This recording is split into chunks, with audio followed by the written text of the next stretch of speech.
Alright, so in my previous video, I go over how the existence of God cannot be disproven, or the reason why. So I want to go into in-depth explanation of what it means and what it doesn't mean, because it can be something most people kind of overlook and don't really realize the significance of. But here's the main significance of it. So it boils down to philosophy. Okay, so when you're looking at theories and philosophy, you kind of want to break it down into what it is and what it is not, or what it could be and what it could not be. And you want to kind of play both sides. So even for anyone who doesn't even believe that God has to exist, you're going to theoretically still take on the approach of, what would be the benefit of God existing and why would God need to exist. So even if you don't believe in God existing, you still need to break it down into a reasoning of, well, why would he need to exist, or why would he not need to exist. Now, here's the biggest phenomenon of this angle of philosophy. It basically solves the riddle with 100% certainty, nearly 100% certainty. And the reason is very simple, because one of these answers makes absolutely no sense no matter what way you break it down or what way you want to look at it. And one of these answers makes absolute 100% sense no matter how you really break it down or no matter how you look at it. So right away, we should conclude that the absolute answer to this question is something that is going to be very obvious, and it's actually something that is either 100% true or 100% false. So you're going to easily be able to notice something that's 100% true or 100% false. So the good news of this philosophy and this approach to this philosophy is for knowing 100% certainty that he does or doesn't exist. Because that's what it means. It literally means, because when you're looking at this philosophy, you're breaking it down into two sides. You're breaking it down into, does God have to exist or does God not have to exist? Or what makes sense about God having to exist or what doesn't make sense about God not having to exist. So it's a yes or no question. It's literally, it's more than just a 50%, because it's an absolute truth or untruth. It's 100% yes or 100% no. So the reality behind the philosophy of, does God even have to exist, it's 100% one way or the other. So what that means is, no matter how you want to look at it one way or the other, it's either always going to make sense or it's absolutely never going to make any sense at all. And I mean, it's very simple to conclude that the answer must be yes. There are basically endless amounts of reasons why it must be yes, why it must be yes. It has to be yes, it has to be yes, it has to be yes. This also kind of ties into the anthropic principle as well, how everything has to be, has to be, has to be, has to be, has to be, has to be. So when you try to jump onto the other side of the bandwagon saying that it doesn't have to be, you can already see how it starts going against the entire principle of even making sense. So it's already almost instantly obvious that he has to exist, and that he's going to exist, and that he's going to have to exist, because that's what it means. He either is going to have to exist or he's either not going to have to exist. So it always boils down to, when you're looking at this ideology and philosophy behind it, to where it only makes sense that he has to exist. Nothing about him not having to exist it just never makes sense, and it never will make sense. So here are some other things that basically prove, that God has to exist. And it's like 100%. Like, it makes absolutely no...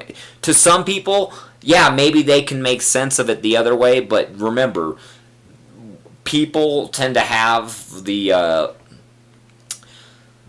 intuition of where they kind of see things one way or the other, and then they're kind of just one-sided on it.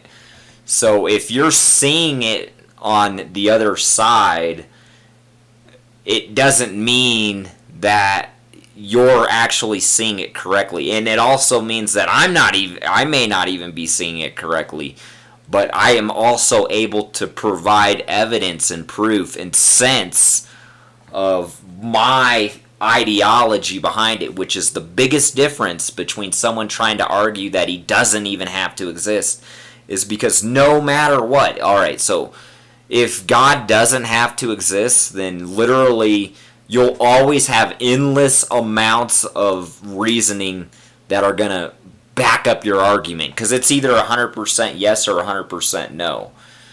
So the thing is, that when you try to take the side of no, he doesn't have to exist, you run into this huge wall of where you can't just keep having more and more theories that back it up, that hold it to where he doesn't have to exist. There's like only very small few arguments that, in my opinion, don't even make no sense hardly at all, unless you're some sort of gambler, and if you're just some sort of person that wants to believe something that isn't even right there in front of them. It's like, if you're okay with believing in something illusionary, then believing that he doesn't have to exist is most likely going to be a side that you are in favor of. But the thing is, the people that are siding on that side, they don't realize that their reasonings and evidence behind why he doesn't have to exist is completely imaginary and made up in their head, and it's like a complete freaking hologram, and it's so like minuscule, and it's microscopically nearly unexistent, and it's so fallible, and it makes nearly no sense whatsoever. So the thing is, when you're taking on the argument that he has to exist, it automatically makes sense, okay? It literally automatically makes sense, because there are some very strong philosophy. There is some very strong philosophy behind that ties into why he would have to exist. Because here's the way it works. So let's say theoretically that he has to exist, and then we're taking on the approach that he must exist and that he does exist. Now, even if you're a non-believer in God and you don't think he exists, we're saying theoretically. You take on that belief and you visualize that theoretically. So if you're theoretically concluding that this is what it must be, then it also breaks down answers, divine answers, that have to be the way that they have to be.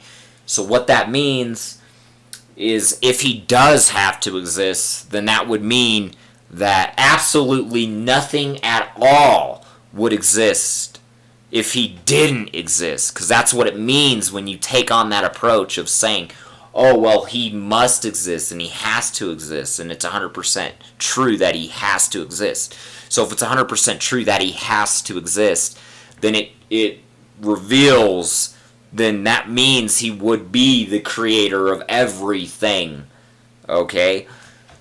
So it doesn't make sense to take on the other side of, oh, he doesn't have to exist, because if he doesn't have to exist, in theory it would be the opposite of if he did have to exist. So if it's the opposite if he did have to exist, what's the opposite of him having to exist? That means that he's the creator of everything.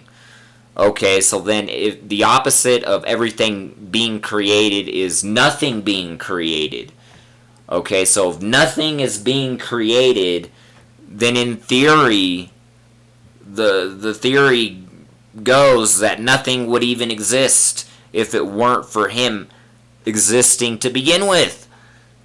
I know that's hard to wrap your brains around, but it's literally the only reality behind the dynamic and the philosophy. And this is where it all starts going downhill for anyone who tries to argue that he doesn't have to exist, because you can literally keep coming up with endless amounts of ways of why he has to exist and why he must exist.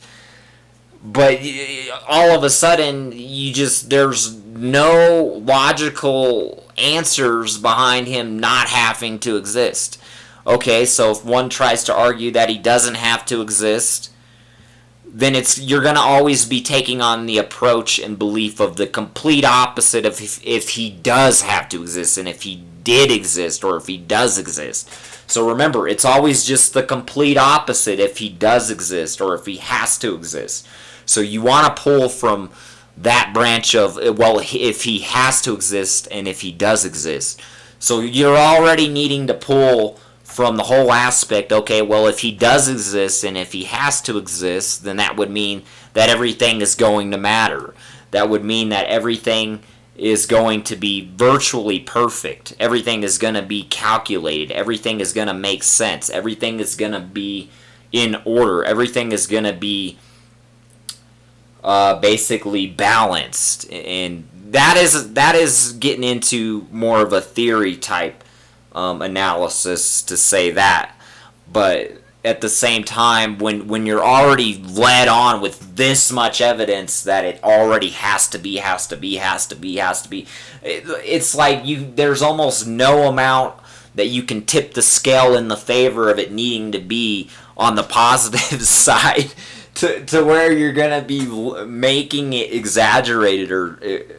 So we basically assume that it's all going to be balanced, okay? There's no way to really prove or know that unless you know that. But at this point, when you already have that much evidence, we automatically assume. So you're already going to need to take the opposite approach on if he doesn't have to exist. Then you're already taking on the approach that nothing needs to be balanced, nothing needs to be calculated, nothing needs to be balanced, like I was saying. And where do we see that is a reality of our universe, of our nature of reality? And then all we see is that how everything is perfectly balanced down to the razor's edge. And then doesn't that make sense of why it must be balanced down to the razor's edge? Obviously. Okay, now when you're going into the whole theory of evolution, that is a completely irrelevant way to debate that everything matters or doesn't matter. That doesn't prove, because in theory, all evolution is truly trying to do when they're trying to prove that basically nothing created everything, because that's what the whole concept and theory behind evolution is to take on the belief that nothing did anything for everything to become the way it is. That it's evolution is the way that a scientist tries to prove that nothing needed to create everything because it did it all by itself. Okay, the biggest fallacy and the biggest problem with evolution is that is not the way to prove that everything doesn't matter. Now remember, if you're gonna try to prove that something didn't create everything, you're gonna have to literally dig into those facts with 100% certainty, because evolution has all these holes and leaks in it to where it can't actually prove that someone or something didn't set it in motion, didn't set it in motion, didn't set it in motion, didn't set it in motion, didn't set it in motion. So only if there were a way to absolutely prove that everything was not set into motion by someone or something, then theoretically, then you could prove that God doesn't exist. Now remember, if God does exist, then it's absolutely impossible to prove that he doesn't exist. And also, if he are not to exist, then it's absolutely impossible to prove that he does exist or has to exist. So it's one way or the other. It's either A or B. So evolution doesn't prove anything, because all evolution proves is a bunch of misconception and a bunch of mistaken philosophy behind everything. That goes into a completely different subject.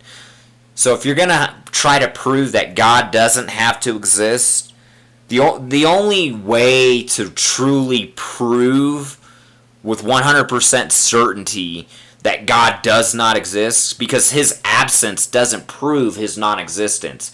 It just means that he's not at this location at this moment. That's literally all it can prove, is his absence. And there could be so many different reasons as to why, he's leaving everybody alone. And I mean, it could just be out of common courtesy, right? Because what do you normally do when you're leaving somebody alone or a group of people alone? It's out of common courtesy to leave people alone. So apparently, if he does exist, he's leaving everybody alone. He's giving everybody their own privacy. And that makes sense. To me, that makes sense. Oh, well, if he's a reasonable God, why wouldn't he want to give everybody their own privacy and leave everybody alone? Yeah, everyone could argue, well, he shouldn't let all this chaos be going on and all these problems going on, but you don't know his ultimate end goal. You don't know if in the long run, see, everybody assumes that it's always going to be like that. It's always going to be like that. It's always going to be like that. Oh, he's never going to be back. He's never going to make an appearance. See, you can't automatically assume that it's always going to be like that. It's always going to be like that. Just because listen, even if he were to only make his appearance in, let's say, even 10 quadrillion, bazillion, bazillion, bazillion, bazillion, bazillion, bazillion years from this point, it would still be like him making an appearance in the blink of an eyeball. Because no matter what number you use on how long it takes him to make his appearance or potentially come back, it's the blink of an eye. So there's no way to prove that it's always going to be like that, or that he's never going to make an appearance, or that he's never going to come back. Because if at any point in the future he comes back or makes an appearance, it'll literally be like he instantly came back.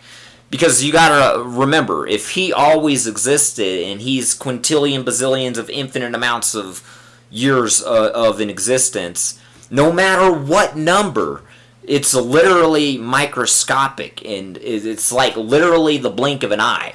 So you automatically have to assume that he's only going to be leaving humanity alone for a very short period of time, to our perception. To his perception, he's only leaving everybody alone like it's the blink of an eyeball. Because no matter how long he leaves everybody alone for, it's literally like the blink of an eye. No matter how long it takes him to make his reappearance or come back. It don't matter. It doesn't matter if it's 10 quintillion, bazillion, quintillion, bazillion years times 10 quintillion, bazillion years times quintillion, bazillion. That's still like a freaking microsecond, the blink of an eye, to his perception. Because no matter how big that number is, it's always like virtually non-existent to how long he has existed prior to that. So when you compare that number, so let's just say a number that's easy for us to perceive. Let's say that if it takes them 100 quintillion, bazillion years to make a reappearance, it's still like less than a second, a microsecond. Because that number in comparison to infinity, it's uncomparable. You can't compare any number whatsoever. It don't matter what number it is. No matter what number you compare, if you compare it to infinity, it automatically gets microscaled and instantly dwarfed down to virtually non-existence, to 0.00000000000000000 infinitely, with the remainder of ones. So so now anyone that the non-believer of God is trying to take into an argument is that it's always going to be like that. That's all that they're really trying to argue and prove and say with their arguments and their theory and their philosophy, that it's always going to be like that. It's always going to be like that. It's always going to... And how do they get that when you compare these type of numbers to these type of numbers? I'll tell you what it is these people don't have a clear perception of how big and small these numbers actually are. See, they think that 100 quintillion, bazillion years is bigger than it actually is to the way God perceives that type of number to be. See, just because you perceive that number to be so gigantic, so astronomically big, doesn't mean God doesn't look at that number like it's a freaking grain of sand. No matter what number you want to throw at God, He's going to look at it like, that's a grain of sand. That's a freaking blink of the eyeball. Alright, so now the final conclusions to wrap this up is, like I was saying, one side of this argument is absolutely going to make no sense whatsoever, and the other side of the argument is no matter what, it's just you can always keep making more and more sense of it, and it always makes sense, it always makes sense. Okay, so now we got to take on the belief and expect, okay, well, if God exists, then everything's going to make sense at some point. See, that's the key word, at some point, the long run. See, that's in our perception. To His perception, it already makes sense. Everything we expect that it makes sense to Him, but that's God. He's the one who already always existed. He's the one who figured everything out. He's the one that knows everything. Yeah, to Him, He has all the answers. He can make sense of everything, and He's already made sense of everything. To us, there's no telling how long it could take us to make sense of everything, just for the simple fact that we have not existed for that pure amount of time, for that long. Okay? So when you're dealing with something that's absolutely always going to make sense and something that's absolutely never going to make sense, it already leans in the favor of Him having to exist with 99.9999999999999% infinitely in the favor that He has to exist. Why does it lean in the favor of, and it basically always makes more sense that He's going to have to exist. And no matter how you want to look at it, the final stone, the final kill shot to this whole ideology is, regardless, it don't matter. I'm going to tell you right now, if it just so happens to be that God doesn't exist, then nothing's ever going to matter. You're never gonna fucking exist again. It's literally gonna be a complete waste of everything. Nothing's ever gonna matter if He doesn't exist to begin with. So if he doesn't exist, you basically you better pray to God.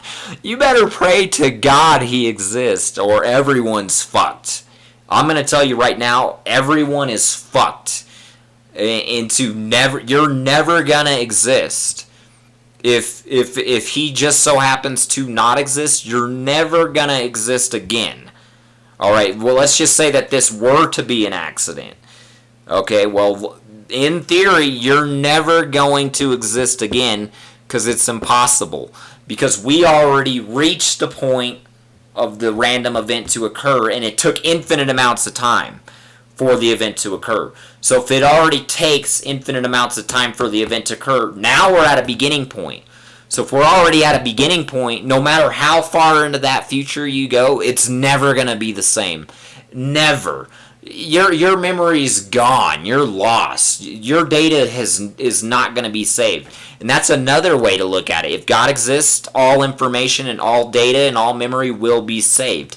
If God doesn't exist, then all data, all information, and all memory will never be saved. And it's not going to be saved. And it's not even going to be able to be saved. So you better pray to God that he exists. Otherwise, your memory is not ever going to exist again. If this just so happens to be some sort of random coincidence, which maybe it are to be.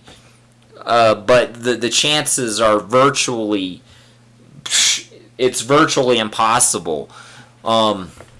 Because the entire definition of God's existence revolves around how the only way to exist is if everything that actually matters just so happens to be there, just so happens to exist. So that's why we exist, is because everything that actually matters just so happens to be there and just so happens to exist.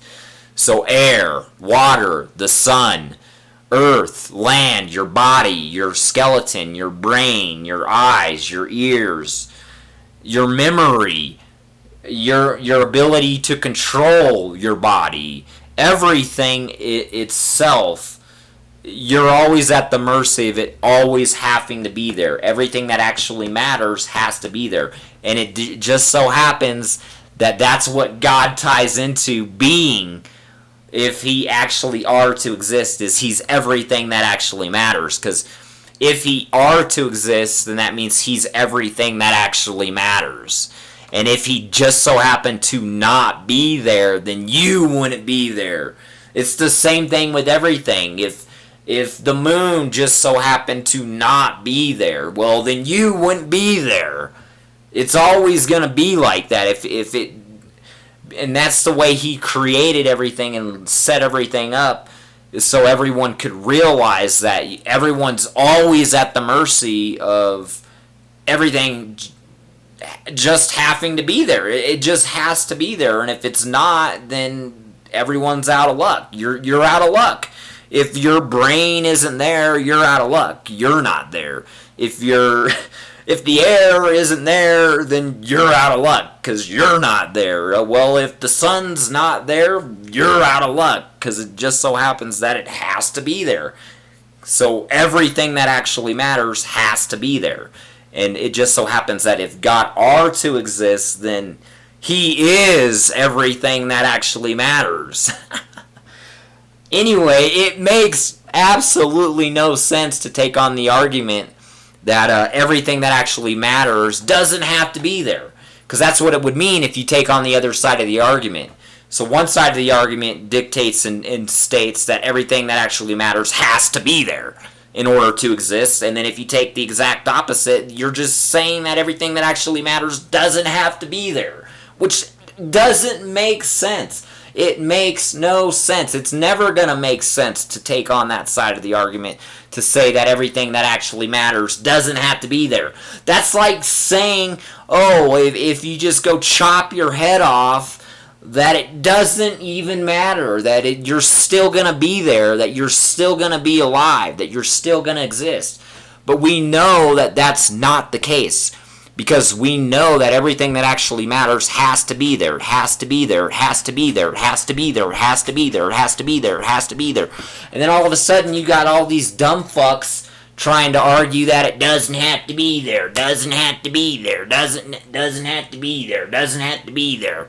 But then they overlook, that how water, they won't say that water doesn't have to be there. They won't say that your brain doesn't have to be there. They won't say that air doesn't have to be there. They won't say that the sun doesn't have to be there.